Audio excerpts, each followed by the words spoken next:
غوث اعظم اس دنیا میں آئے، اللہ تعالیٰ نے دین کو تقویت دی. اب یہ معید دین، اب یہ حی کہتے ہیں زندہ، اس کا حی کا معنی کیا ہے؟ زندہ، زندہ. اور معید دین یعنی زندہ کرنے والا، دین کو زندہ کرنے والا.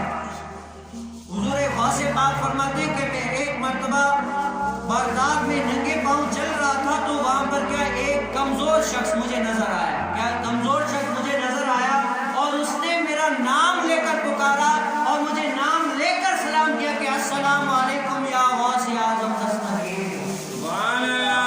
اس نے پھر، حالانکہ میں پہچانتا بھی نہیں ہوں، بغداد میں پہلی مرتبہ ملاقات بھی نہیں ہوئی، لیکن اس نے میرا نام لے کر پکارا اور مجھے کہا میرے قریب آؤ. تو میں ڈرنے لگا. جب وہ میرے قریب آیا، یعنی وہ کمزور تھا، میں نے جب اس کو سہارا دیا نا، آرام آرام سے وہ کیا، وہ تر و تازہ ہوتا گیا، جوان ہوتا گیا.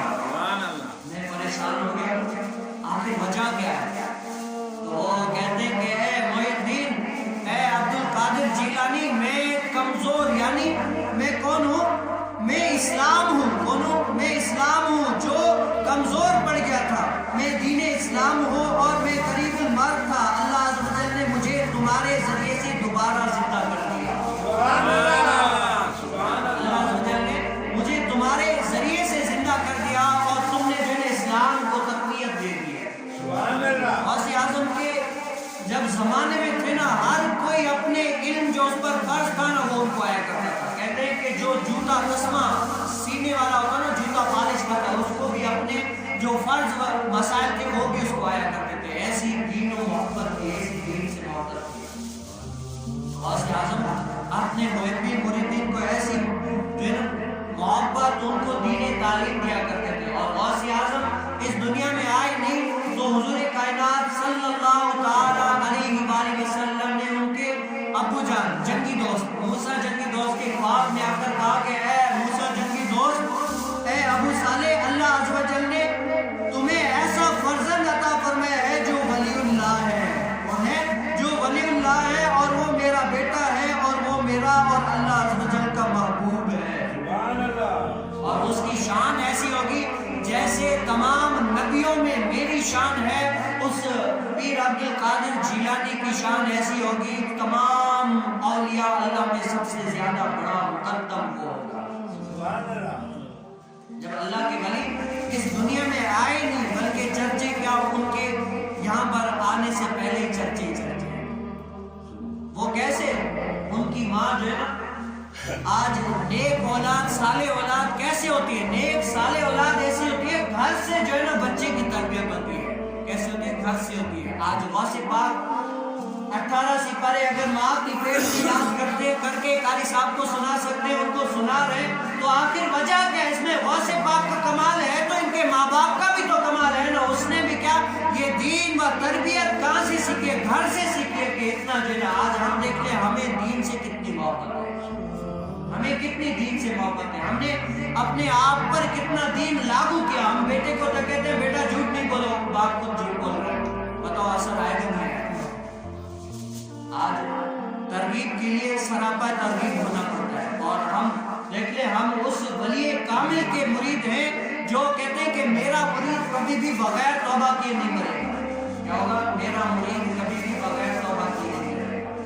ہم اللہ کے نیک ولیوں کے ساتھ وابستہ ہیں. لیکن کیا جو پہلے جب مرید ہوا کرتے تھے نا، لکھا ہے کہ پہلے مریدوں کو مجاہدے کیا کرا کرتے تھے، اتنا جو ہے نا تکلیفوں سے ان کو آزمایا کرتے تھے. اگر وہ آزمائش میں کامیاب ہو جاتا تو کیا اس کو مرید میں قبول کر لیتے، ورنہ نہیں کرتے. کہتے کہ تو ہمارے لائق نہیں ہے.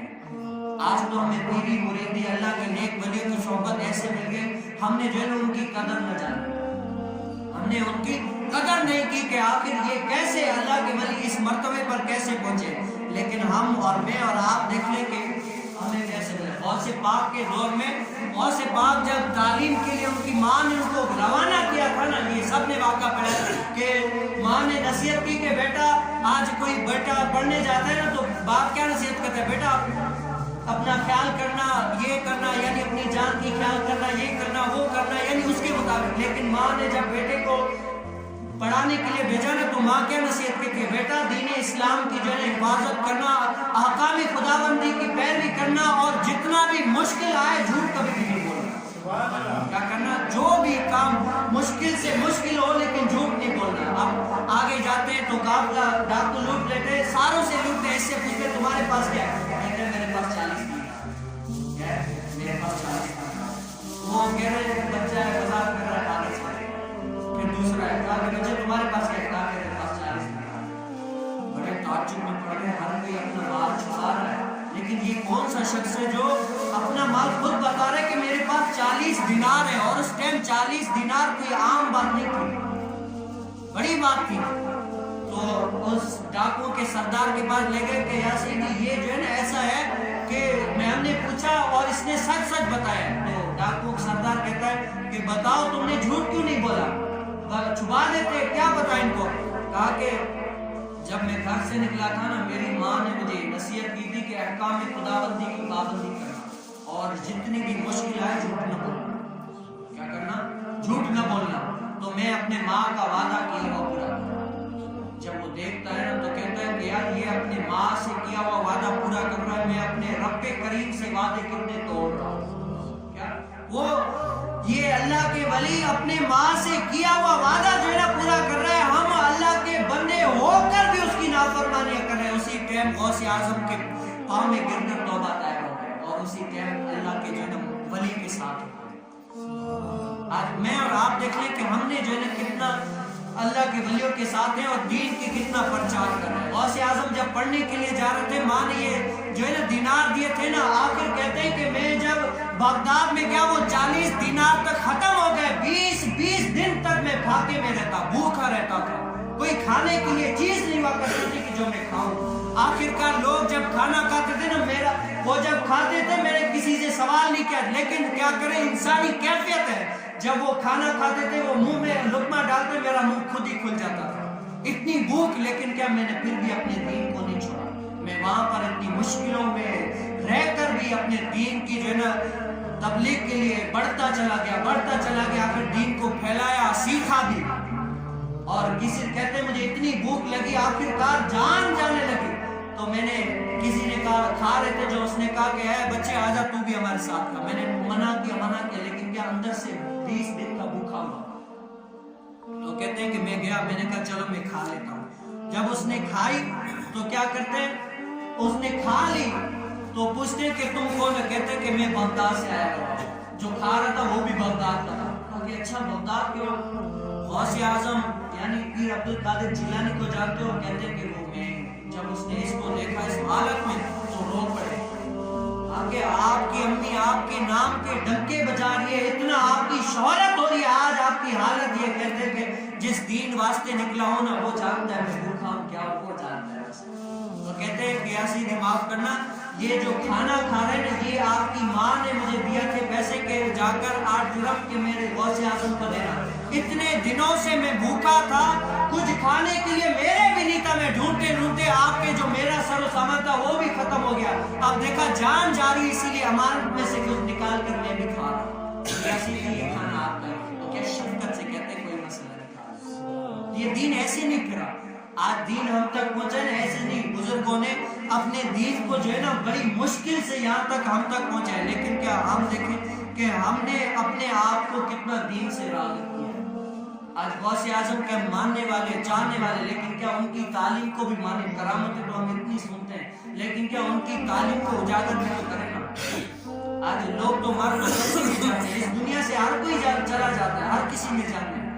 मैंने शाम को भी यहाँ पर क्या इस्तेमा हुआ, हर किसी ने जाना, हर कोई चला जाएगा, कोई भी यहाँ पर रहेगा नहीं। लेकिन क्या तारीख किसको याद करती है? तो अल्लाह तक उन्हें जाना, उन्हें माना, न रखा गैर से काम, लिल्लाह बिलहम्द में दुनिया से गया